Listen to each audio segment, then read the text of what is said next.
पूर्व विधायक बाहुबली मुख्तार अंसारी के बेटे अब्बास अंसारी के जेल से बाहर निकलते ही यूपी की सियासत गर्मा गई है। मुख्तार के समर्थकों की मायूसी अब अब्बास के रिहाई पर जश्न में तब्दील हो गई।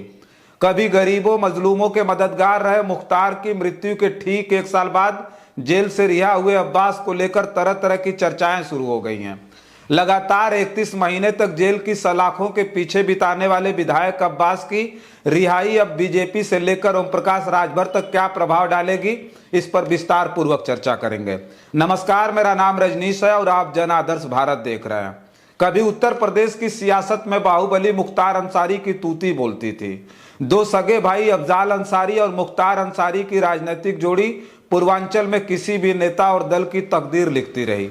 क्षेत्रीय नेताओं से लेकर राजनीतिक दलों तक अंसारी बंधुओं का सिक्का चलता था।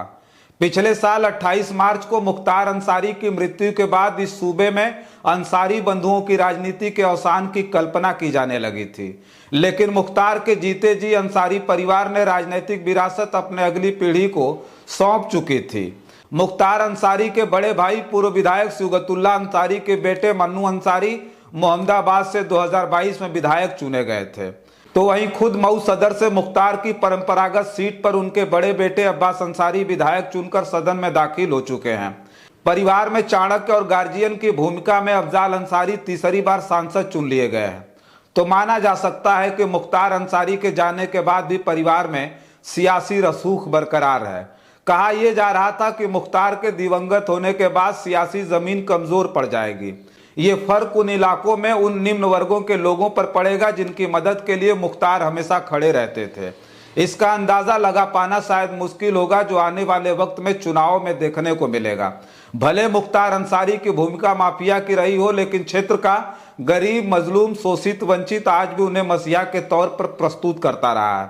मुख्तार अंसारी की मृत्यु के बाद उनके समर्थकों में मायूसी जरूर है, लेकिन उनके बड़े बेटे अब्बास अंसारी से उम्मीदें कहीं ज्यादा है।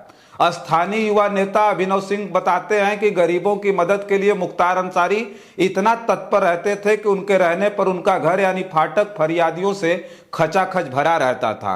रंगों के त्योहार पर बकायदा मुख्तार अंसारी होली की बारात निकालते थे। फाटक में हिंदू त्योहारों पर विशाल आयोजन तक रखे जाते थे, जिनमें मेहमानों के खान पान की भव्य व्यवस्था की जाती थी। अभिनव सिंह आगे बताते हैं कि मुख्तार अंसारी ने अपने जीते जी कई हिंदू मंदिर बनवाए। सामंती ताकतें मुख्तार अंसारी के सामने बिल्कुल परास्त हो चुकी थी। गरीब, शोषित, पीड़ित किसी भी मुसीबत में फाटक में ही अर्जी लगाता था। अब वो दारोमदार अब्बास अंसारी पर आ चुका है, जिसकी उम्मीद लगाए गरीब और मजलूम बेताब बैठा है। विधायक अब्बास अंसारी में पिता मुख्तार दिखते हैं, ये उनके समर्थक भी सोचते हैं, लेकिन अब्बास जिस दौर से गुजर रहे हैं वो राह शायद ज्यादा कठिन है। लगातार 31 महीने तक जेल में कैद रहे अब्बास का रास्ता कांटों से भरा जरूर प्रतीत होता है, लेकिन जेल से निकलने के बाद उनके हाव भाव बताते हैं कि अंसारी परिवार को दबा पाना मुश्किल ही नहीं, नामुमकिन भी है।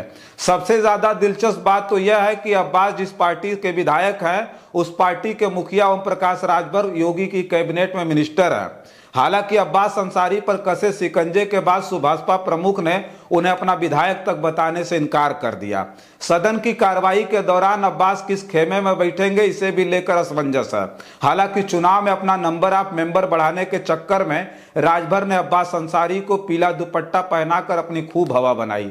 कुछ लोगों का मानना है कि भले राजभर खेमे में अब्बास न बैठे हैं, लेकिन इस बात को झुठलाया नहीं जा सकता कि वो राजभर के विधायक हैं। मऊ से सुहेल देव भारतीय समाज पार्टी के विधायक और दिवंगत नेता मुख्तार अंसारी के बेटे अब्बास अंसारी को 2 साल 8 महीने बाद कल कासगंज जेल से रिहा कर दिया गया। सुप्रीम कोर्ट ने 7 मार्च 2025 को उन्हें गैंगस्टर एक्ट के मामले में अंतरिम जमानत दी थी, जिसके बाद चित्रकूट कोर्ट ने 2-2 लाख रुपए के जमानतदारों की जमानत पर उनकी रिहाई का आदेश जारी कर दिया। कल यह आदेश कासगंज जिला पहुंचा, जिसके बाद अब्बास अंसारी की रिहाई संभव हो सकी। अब्बास अंसारी को प्रवर्तन निदेशालय ईडी ने नवंबर 2022 में मनी लॉन्ड्रिंग के एक मामले में गिरफ्तार किया था। गिरफ्तारी के बाद उन्हें चित्रकूट जेल भेज दिया गया था। बाद में फरवरी 2023 में प्रशासनिक कारणों का हवाला देते हुए उन्हें कासगंज जेल भेज दिया गया। इस दौरान अब्बास पर कई अन्य मामले भी दर्ज हुए, जिनमें से एक गैंगस्टर एक्ट के तहत 31 अगस्त 2024 को चित्रकूट के कोतवाली करवी थाने में दर्ज किया गया था। इस मामले में उन पर जबरन वसूली और मारपीट के आरोप लगे थे। सुप्रीम कोर्ट ने 7 मार्च 2025 को अब्बास अंसारी को गैंगस्टर एक्ट के मामले में अंतरिम जमानत दी थी, लेकिन कुछ सख्त शर्तें भी लगाई थी। कोर्ट ने इन्हें लखनऊ में अपने आधिकारिक आवास पर रहने और मऊ जाने या उत्तर प्रदेश से बाहर जाने के लिए जिला प्रशासन और ट्रायल कोर्ट से पूर्व अनुमति लेने का निर्देश दिया था। इसके अलावा कोर्ट ने पुलिस को उनकी गतिविधि पर नजर रखने और 6 सप्ताह में स्टेटस रिपोर्ट दाखिल करने का आदेश दिया था। हालांकि जमानत मिलने के बाद भी उनकी रिहाई में देरी हो रही थी।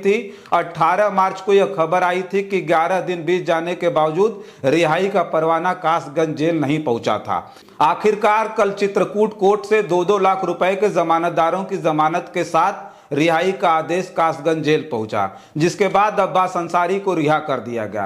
अब्बास अंसारी को मनी लॉन्ड्रिंग मामले में 18 अक्टूबर 2024 को सुप्रीम कोर्ट से जमानत मिली थी। इसके अलावा उनके खिलाफ दर्ज 10 अन्य मामलों में भी उन्हें पहले ही जमानत मिल चुकी थी। हालांकि सितंबर 2024 में गैंगस्टर एक्ट के तहत नया मामला दर्ज होने के कारण उनकी रिहाई रुक गई थी। अब सुप्रीम कोर्ट से इस मामले में जमानत मिलने के बाद उनकी रिहाई का रास्ता साफ हो गया। अब्बास अंसारी मऊ विधानसभा सीट से सुहेलदेव भारतीय समाज पार्टी के विधायक हैं। 2022 के विधानसभा चुनाव में उन्होंने समाजवादी पार्टी और सुभाषपा के गठबंधन के तहत चुनाव लड़ा था और करीब 39,000 वोटों के अंतर से जीत हासिल की थी। उनके पिता मुख्तार अंसारी भी मऊ से 5 बार विधायक रह चुके थे और उन्हें कथित तौर पर एक कुख्यात गैंगस्टर पॉलिटिशियन कहा गया, जिनकी मार्च 2024 में जेल में मौत हो गई थी। बस इस वीडियो में इतना ही। बहुत सारी खबरें लेकर के आपके बीच में हाजिर होंगे। हमारी इस खबर पर आपकी क्या प्रतिक्रिया हमें कमेंट बॉक्स में जरूर लिखिएगा। बने रहें जन आदर्श भारत के साथ और हमें दें इजाजत। नमस्कार।